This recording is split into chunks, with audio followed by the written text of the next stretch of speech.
Hello everyone and welcome back for another episode of Indie Impressions. My name is Nick and today we're going to be checking out Robot Vacuum Simulator 2013, the hardest hitting robot vacuum simulation available on the entire YouTube. So, what on earth is this game? It's a Roomba simulator. I mean, put it bluntly, that is exactly what this is. We're going to be controlling a Roomba and sweeping the floor because video games. That's why, if you wondered. Unfortunately, I can't click on the credits because it's one of those sequences that if I click on it, it's just going to keep rolling and rolling and rolling and rolling and doesn't let you back out of it, so yeah, sorry. Anyway, let's jump into the campaign and do a little bit of simulation here. Alright, so things are just going to get loaded in here and then it should smooth out and then we will start looking for some dust. There it is. Oh yeah, that's silky now. So we've got a lovely background soundtrack here to complement the dust collecting gameplay. I mean, essentially it looks like we're sitting behind a hockey puck. And we're going to be making our way towards little bits of dust, which look kind of like piled up golf balls, I have to say. And we're just going to make sure we just swallow them whole, and we will never see the dust again. I wonder, though, if there is some sort of an ending, if you can successfully collect all the dust. Can I get a good look at this dust clump here just before we pick it up? What is that actually? What is that? It looks like a gigantic atom. Can I pick it up backward, or is the collection only received from the front side of the vacuum? No, I'm pretty sure I got it anyway. Alright, so you can do some sweet, like, backward moves. Let's check out over here. Oh, don't run into the furniture, though. That's trouble, and now it's turned into some nice jazz. I guess it might have been jazz before, although it was just getting warmed up. There's some, like, freaking out polygons up in the top left and right corners of that bookshelf. And I can't tell if this is... I guess this is supposed to be, like, a sweet entertainment center. Although it looked like two of those air purifiers stacked up near each other. It's a high-resolution air purification device. It comes in 4K now. See, what this game is missing, as far as I can tell, is the fact that you can't customize your Roomba. See, I would have really liked it if maybe we could collect certain amounts of dust and then cash in the dust for, like, different slipcovers to go over the Roomba. So first you could start out simple. You know, cosmetically just change out the front plate. So instead of blue, you could make it green or red or yellow. You know, the options are nearly endless. But after that, then you start to really get into crazy business. Once you start getting to very high levels of dust collection, and maybe, you know, some combos, or some, like, super skilled moves, maybe you do a little bit of that backward dust picking up like I was doing before, maybe then you can outfit your Roomba with some kind of a special hat, maybe? Maybe you could put a chef's hat, or, like, a shark fin, or some sort of, like, maybe you put a clown nose on the top, and the ultimate reward. And if you guys have ever watched videos on YouTube before, and I hope you have, because it'd be real weird if you're sitting here right now watching one and you haven't, but you might understand how amazing it would be for there to be a cat sitting on top of this Roomba. You know, a totally dynamically animated cat, maybe pawing at some of the stuff around you as it goes by. Maybe there could be a duel. Maybe you could get a second Roomba involved and, you know, have the cat riding and then fighting the other cat. Maybe they could lance. Oh, we've actually got some DVDs here with, I believe, readable side covers.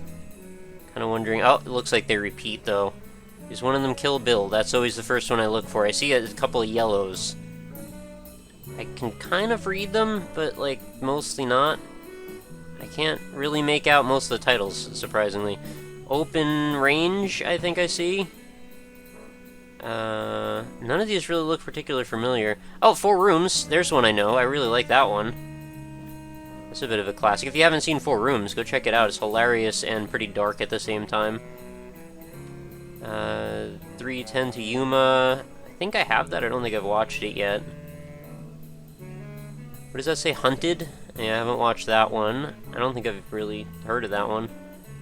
I'm sorry, Roomba. I'm just tearing you up here because I want to see what other movies there. I see Gone in 60 Seconds. It's the popular Nicolas Cage movie, right? That one's real good. Oh, Jackie Brown, another pretty decent one. It seemed like the Roomba almost took over there for a second, but it might have just been a glitch. Would be real cool if there was like a damage sensor on the Roomba, like if you start to scratch up the furniture, and maybe it, damages your outer hull, your shell casing. That could be kind of interesting, see what kind of ways you can affect things. Maybe if you're a particularly terrible Roomba, you could, like, get stuck on the edge of a carpet. That could be a lot of fun. Maybe there'd be, like, a random dice roll for if that's a possibility. This is a real nice little apartment here. I think anybody should be happy to live in a place like this. It's very swanky, very modern. What's going on over here? Oh, we've got a slant. Look at the camera.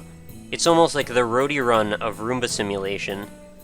It's really exciting. I don't know why they left this bedroom in such a state of disarray. There's a lot of dust going on in here. And it's really good that they have so much, solid wood flooring. Because there's nothing a Roomba likes more than some solid wood floor. I know it gets really confusing with, the rugs and stuff. It doesn't really know what to do about that. Could also be interesting, go on a meta level, man. Set up a laser grid. Because if you've ever seen how a Roomba works, essentially it does like this little matrix, like, scans out the space. Sort of like what they did in Prometheus. The guy that had the little map bots and he'd throw them up into the air and then they'd go and scan all the tunnels. I think that's to a much, much smaller degree what a Roomba does. It scans out the area, calculates it, and then it comes up with a little battle plan of how it's going to divide up that space, and then proceeds on. So maybe give that control to the player, right? Let the player map out the space and see what we can do with the laser grid. I mean, just generally, like, if you ever talk about a laser grid in a game, for the most part, I'm going to be interested, at the very least, at a base level. I'm going to be into the concept of the laser grid. I mean, that's basically why Mission Impossible was a successful movie, right? Because of the laser grid. So, I mean, it's a proven technique. If you've really got a problem with the laser grid, then you're probably not doing gaming right. I still can't get over that these look like little collections of basketballs or soccer balls or something that are tainted gray or painted gray. I have to wonder, though, what's up with the dust collection situation going on in the shower? I mean, very progressive. They don't even have, like, anything really stopping the water from just running out in every direction. It's not even really slanted in there. And that would have been a perfect opportunity for realistic cloth deformation if those physics were enabled. And this is Unity, so I'm not sure how possible that kind of thing is. But I was just wondering, like, why on earth would there be dust stuck in the shower drain? I understand maybe there'd be, errant hairs and stuff, because that's just how showers work. But for the most part, dust doesn't usually play a big factor when it comes to showers. The dust kind of just, it vanishes with the water. It's just the nature of gravity and water and, mass moving around with physical properties. Anyway, I think we are getting close to having completely swept up this apartment. This is a lovely door, by the way, if I haven't commented on the door. I mean, the textures are reasonably good here. And with the music, I mean, it's a classy experience, let's just say that. I played this game a long time ago called Table for One. That actually seemed a little bit evocative of the same game universe, so I would love to see a crossover game. Maybe you could be the Roomba, and we're just kind of knocking into the feet of the dude that's trying to eat all the potato wedges. I don't know, I think that could be a really good crossover idea. So maybe these devs should get in contact with each other if they're not already, because I see a real sweet collaboration. Anyway, so, I mean, really the thing about Simulator 2013 or Simulator X year, whatever it happens to be, when it basically whatever scenario we pose here, it's going to be at least entertaining on some level. Whatever it is, no matter how detailed or not detailed, as long as we get to do something we aren't usually doing in other games, I'm going to be pretty much interested in trying it out. I mean, there's not really any getting around it. I mean, I've just played a Roomba simulator. I mean, I affectionately titled Robot Vacuum Simulator, because I'm sure there's some copyright issues with me saying that. But regardless, it's a very interesting experience. I'm not sure I've played anything exactly like it before. So if you're in need of some sort of a release when it comes to robot vacuum simulation, I mean, there now is something for you. It may not be exactly what you'd hope for, and like I said, there's a lot of aspirations that I have that could really play to the strengths of what's already here. But, I'm not the one to be able to say, oh, that was some risky business. Imagine you get plus 20 points or plus 20 dust collection for having gone through those chair legs without touching any of the sides. Add a little bit of that element to it. It's got a little bit of that Surgeon Simulator feeling, maybe? You know, water on the knee operation. I mean, that's a different surgeon simulator, but it's a whole bucket, see? Operation. Charlie horse, it's true. Operation, I'm the doctor for you. Alright, so we're going to pick up, I believe, what could be our last and final dust. It's really sad to see this end so abruptly. I was really hoping for a solid ending. Maybe the people come home and discuss what their plans are for the evening. Maybe they come home and track a bunch of more dust into the room. And maybe that would be level 2, you know, clean up the second round of dust. Well, so we get to see our credits regardless. I was a little hesitant to show them at first. But, you know, there we go. That was Robot Vacuum Simulator 2013, guys. Emergent, beautiful gameplay in a way that I haven't really seen executed since the likes of Soda Drinker Pro, perhaps. You know, we like irreverent gaming here on Indie Impressions. I personally take great pleasure in playing games that aren't generally the type of thing you would see in the world. Niche markets, it's just what I like. I like weird stuff. Anyway, I guess we'll wrap up this episode. I had a pretty good time playing this and postulating about the endless possibilities of Roomba simulation. I'm sure we could go in 100 other directions, if not 1,000. With any specific tweaks. I mean, give me some physics, man. There weren't enough physics if I could do some sweet tricks.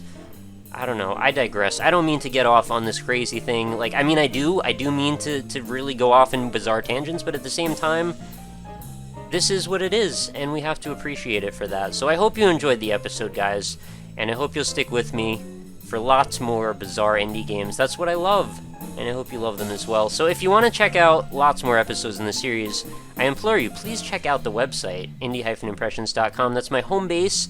I have almost 450 episodes of Indie Impressions over there, and I update each new video as it goes up over on the website. They're also searchable, so if you have a specific genre in mind or a specific distribution platform, if you want to just check out the free games or just the particularly strange games, you can search by all the different tags. You know, the options are nearly endless, as were the options in Robot Vacuum Simulator 2013. I also have a Facebook page, though, so if you want to stop by there, facebook.com/indieimpressions. You can feel free to browse through stuff on there if you want to chat, if you want to leave me a message. I update every new video there as well, so if you're a frequent Facebook user, it might be handy. I also usually post when I'm streaming, or if I'm doing any kind of contest or game giveaways. It's like a quick little news message area for me. That's how I use it generally. Aside from Facebook, though, I also have a Twitter handle, which is @RockLeeSmile, so if you'd like to send over a request for a game to cover on the show, if you're an indie dev and you'd like to request your game for coverage on the show, either send me a tweet or a YouTube message or a Reddit message or an email probably is the best way to go, honestly. I have a contact form at indie-impressions.com. Feel free to just, jot something down, send me over a build of your game if you'd like me to look at it. I check out pretty much every game that's submitted to me, although I don't have time, unfortunately, to hit all of them, but I do at least try to take a cursory glance at everything that's sent my way.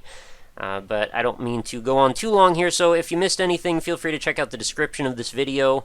All the social media links I just mentioned are going to be in there, as well as the download link for Robot Vacuum Simulator 2013, so you can feel free to make your own videos.